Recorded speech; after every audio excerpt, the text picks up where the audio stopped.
بسم اللہ الرحمن الرحیم۔ محترم ناظرین السلام علیکم۔ رمضان میں یہ کام بالکل نہ کرے۔ آپ نے ضرور محسوس کیا ہوگا کہ لمحے آتے ہیں اور چلے جاتے ہیں، دن آتے ہیں اور گزرتے جاتے ہیں، اور یہی حال مہینوں کا ہے کہ وہ انتظار نہیں کرتے بلکہ راہی کو اکیلا چھوڑ کر آگے نکل جاتے ہیں۔ لیکن ان مہینوں میں ایک مہینہ رمضان کا ہے جس کا ایک ایک دن، ایک ایک لمحہ ہر مسلمان کی زندگی میں رحمت بن کر برستا ہے اور نعمتوں کے ڈھیر لگا دیتا ہے۔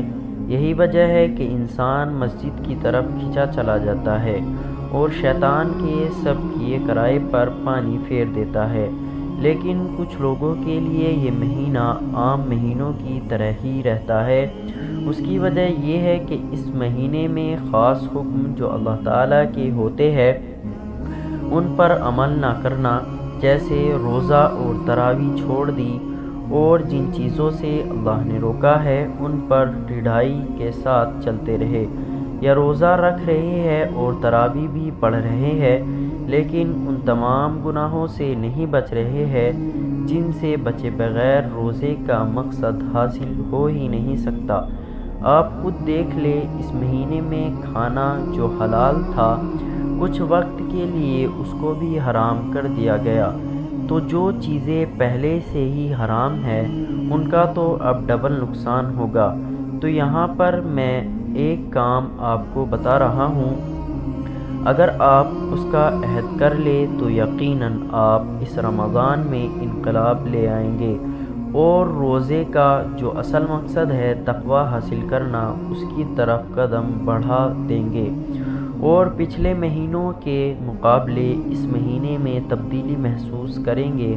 وہ کام یہ ہے کہ اس مہینے میں آپ ایک چیز طے کر لیں کہ انشاءاللہ کوئی گناہ نہیں کروں گا۔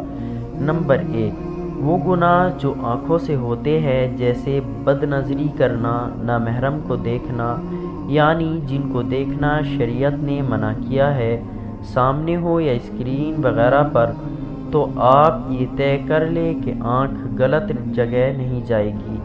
نمبر 2، وہ گناہ جو کانوں سے ہوتے ہیں، جیسے غیبت سننا، کسی کی پیٹھ پیچھے برائی سننا، اور جو چیزیں اسلام میں حرام ہیں ان کو سننا، تو یہ آپ طے کر لیں کہ کان کچھ غلط بات نہیں سنیں گے۔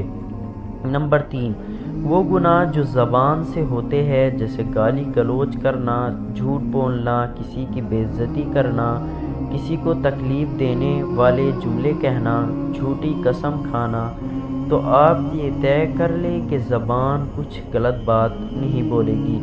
نمبر 4، وہ گناہ جو کھانے سے ہوتے ہیں، جیسے حرام کھانا، دھوکہ دے کر یا جھوٹ بول کر جو کمائی حاصل کی وہ حرام ہے، سود کی کمائی حرام ہے، تو آپ یہ طے کر لیں کہ منہ میں حرام لقمہ نہیں جائے گا۔